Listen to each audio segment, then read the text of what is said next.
Président de la République démocratique du Congo, Monsieur Tshisekedi Tshilombo. En 2018, le peuple congolais attendait avec espoir l'élection présidentielle, convaincu qu'un vent de changement allait souffler sur la nation.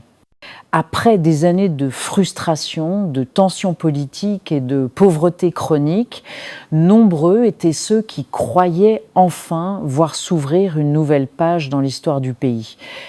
Le jour du vote, dans les villes comme dans les villages, les citoyens se sont levés tôt, ont fait la queue des heures durant, parfois sous la pluie ou un soleil écrasant, déterminés à faire entendre leur voix.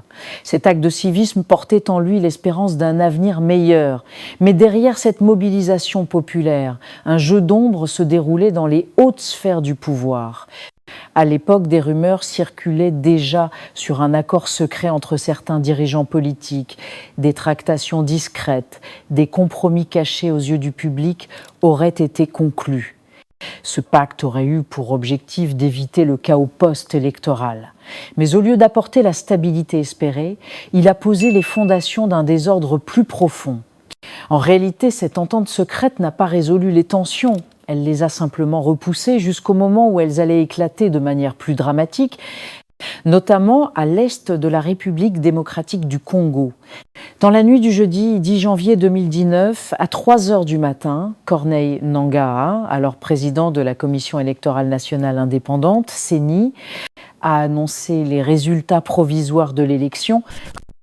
Ayant obtenu 7 51 013 suffrages valablement exprimés, soit 38,57%,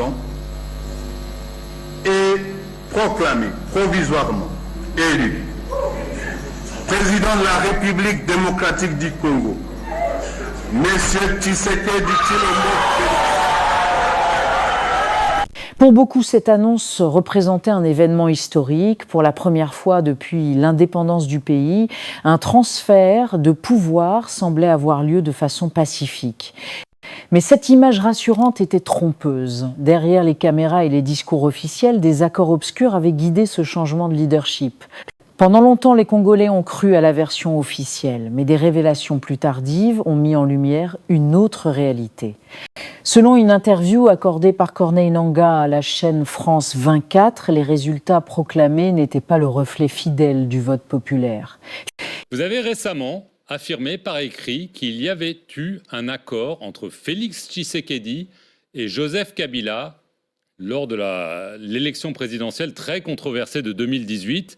Vous affirmez qu'il s'agit d'un accord conclu juste avant la publication des résultats, devant témoins, par les deux rivaux donc, et validé par 3 chefs d'État. Est-ce que vous pouvez nous dire aujourd'hui, pour la première fois, exactement de quoi il s'agit ?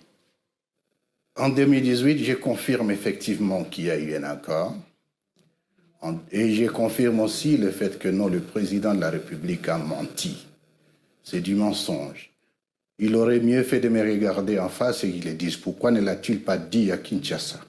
Il y a eu bel et bien un accord, et c'est cet accord qui a permis plus ou moins l'alternance pacifique. Je confirme qu'il y a eu bel et bien un accord avant la publication des résultats.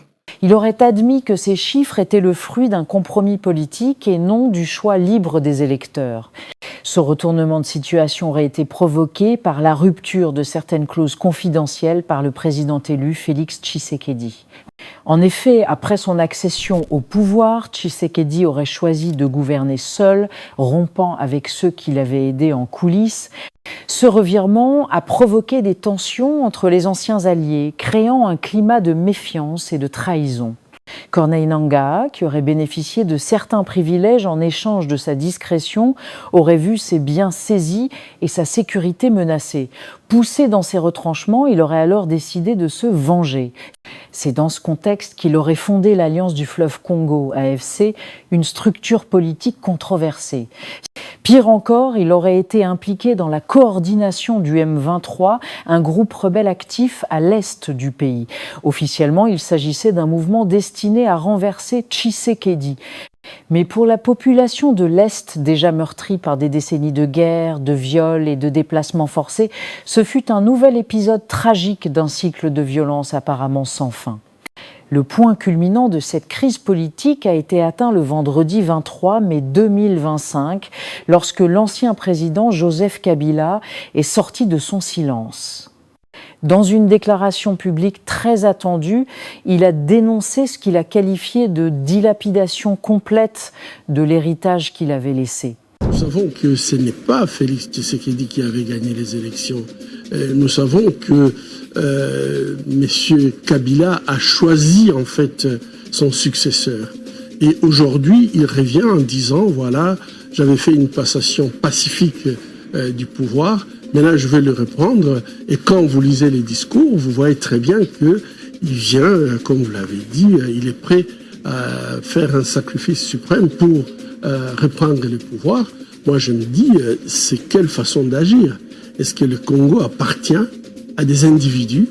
Ils devraient d'abord présenter les excuses aux Congolais, parce que je crois que ce qui s'était passé n'était pas normal, que le peuple vote et que vous décidez de faire un deal. Selon lui, son successeur n'a pas respecté les engagements pris et a trahi la confiance qui lui avait été accordée. Pour beaucoup, cette déclaration était plus qu'un simple rappel politique, c'était une accusation directe, une façon de confirmer que le pouvoir avait changé de main, non pas par la voie des urnes, mais grâce à un arrangement politique entre élites. Cette affirmation a relancé une question centrale, qui avait réellement gagné l'élection présidentielle de 2018. Selon plusieurs organisations de la société civile, des journalistes d'investigation et une grande partie de la population congolaise, le véritable vainqueur était Martin Fayulu Madidi.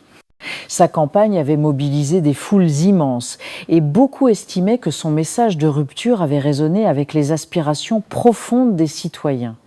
Pourtant, il n'a jamais été reconnu officiellement comme président. Ce scénario tragique n'est pas propre à la RDC.